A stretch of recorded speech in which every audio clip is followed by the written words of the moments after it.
ನಮಸ್ಕಾರ. ಈ ದಿನ ಮೀನ ರಾಶಿಯಲ್ಲಿ ಶನಿ ಇರೋದ್ ಬಗ್ಗೆ ನಮ್ಗೆ ಏನಾದ್ರೂ ದೋಷ ಇದೆಯಾ ಗುರುಗಳೇ ಅಂತ ಕೇಳಿದಿರಿ.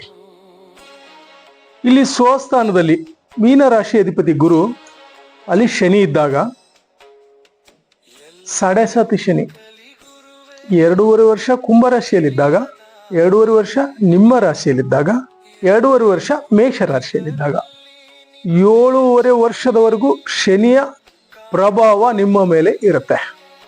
ಸೊ ಕುಂಭ ರಾಶಿಯವರಿಗೆ ಶನಿ 2ನೇ ಮನೆಯಲ್ಲಿದ್ದಾಗ ಲಾಭ ಸ್ಥಾನದಲ್ಲಿ ಶನಿ ಹೆಲ್ಪ್ ಮಾಡ್ತಾನೆ.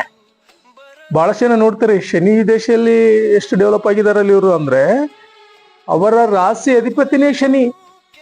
ಮಕರ ರಾಶಿಗೆ 3ನೇ ಸ್ಥಾನದಲ್ಲಿ ಈಗ ಶನಿ ಇದ್ದಾನೆ.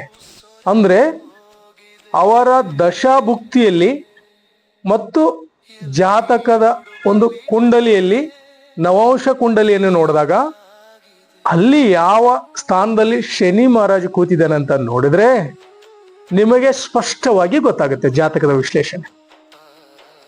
ಹಾಗೆ ನಂದು ಯಾವುದೋ ಹೆಸರಿಟ್ಟಿದ್ದಾರೆ ಅಂತ ನೀವು ಮೀನರಾಶಿ ಅನ್ಕೊಂಡ್ರೆ ನಿಮ್ಮ ಜಾತಕ ಅಷ್ಟು ಒಳ್ಳೆ ಪ್ರೆಡಿಕ್ಷನ್ ಅಲ್ಲ.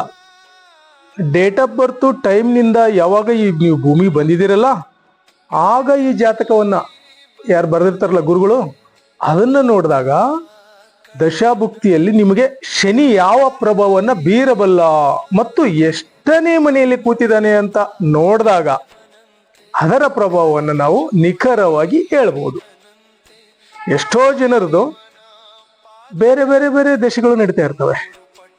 ಕೆಲವೊಬ್ಬರ ದಶೆಗಳಲ್ಲಿ ಈಗ ನೋಡಿ ಗುರುದಶೆ ಬಂತು, ಮೀನರಾಶಿಯವರಿಗೆ ಗುರುದಶೆ ನಡೀತಾ ಇದೆ, ಸ್ವಸ್ಥಾನದಲ್ಲಿ ಶನಿ ಕೂತಿದ್ದಾನೆ. ಇವರಿಬ್ಬರ ಕಾಂಬಿನೇಷನ್ ಇಂದ ಮತ್ತು ಎಷ್ಟನೇ ಮನೆಯ ಶನಿ ಈಗ ಅಧಿಪತಿಯಾಗಿದ್ದಾನೆ ಅಂತ ನೋಡ್ಕೋಬೇಕು ನಾವಿಲ್ಲಿ. ಜಾತಕ ಎಷ್ಟು ಚೆನ್ನಾಗಿದೆ ಗೊತ್ತಾ ಇದು. ಇದನ್ನ ಸರಿಯಾಗಿ ನೋಡಿದಾಗ ಮಾತ್ರ ಇದೆ ಅಂತ ಹೇಳ್ಬೋದು. ಅಷ್ಟು ಪರ್ಫೆಕ್ಟ್ ಇದೆ ಇದರಲ್ಲಿ, ಮಿಸ್ ಮಾಡೋಂಗಿಲ್ಲ, ಹಂಗಿದೆ ಇದರಲ್ಲಿ.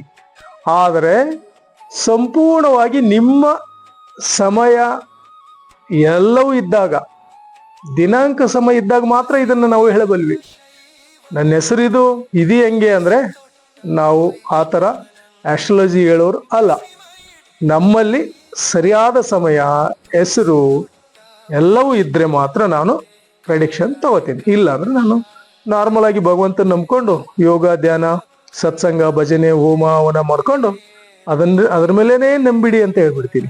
ಯಾಕೆ ಅಂದ್ರೆ ಅದು ಪರಮ ಸತ್ಯ, ಅದು ಬ್ಯೂಟಿಫುಲ್. ಅದು ಇದನ್ನ ನೋಡ್ಕೊಳ್ಳೋರಿಗೆ ಮಾತ್ರ ಎಲ್ಲಿ ತೊಂದರೆ ಇದೆ ಆ ಒಂದು ಪೂಜೆಯನ್ನು ನಿಖರವಾಗಿ ಮಾಡ್ಕೊಳ್ಬೇಕಾಗುತ್ತೆ. ಇಲ್ಲಿ ಕೆಲವೊಬ್ರಿಗೆ ಕಾಳ ಸರ್ಪ ದೋಷ ಇರುತ್ತೆ, ಕೆಲವೊಬ್ರಿಗೆ ಮಂಗಳ ದೋಷ ಬರುತ್ತೆ. ಅದರಲ್ಲಿ ಯಾವ ಪೂಜೆ ಯಾವ ದೇವಸ್ಥಾನದಲ್ಲಿ ಮಾಡಿಸಿದಾಗ ಮಾತ್ರ ನಿಖರವಾದ ಫಲ ದೊರೆಯುತ್ತೆ ಅಂತ ಆ ಜಾತಕವನ್ನು ನೋಡಿ ನಾನು ಹೇಳ್ಕೊಡ್ತೇನೆ. ಸಂಪೂರ್ಣವಾಗಿ ನಿಮ್ಮಲ್ಲಿ ಜಾತಕದವರು ನನಗೆ ವಾಟ್ಸಪ್ ಮುಖಾಂತರ ಕಳಿಸ್ತಾ ಇದ್ದೀರಲ್ಲ, ನಿಖರವಾದ ಸಮಯವನ್ನು ಹೇಳಿ ಹಾಕಿ ಮತ್ತು ನಿಮ್ಮ ಮುಖಚರ್ಯದ ಒಂದು ಫೋಟೋವನ್ನು ಹಾಕಿ. ಫೇಸ್ ರೀಡಿಂಗ್ ನೋಡ್ಕೊಂಡ್ರು ನಿಮ್ಮದು ಏನು ಅಂತ ಗೊತ್ತಾಗುತ್ತೆ. ಇದೆಲ್ಲವನ್ನು ನೋಡಿ ನಿಖರವಾಗಿ ನಿಮಗೆ ಕಳಿಸ್ಕೊಡ್ತೇನೆ ಅದ್ರದ್ದು ಏನೇನಿದೆ.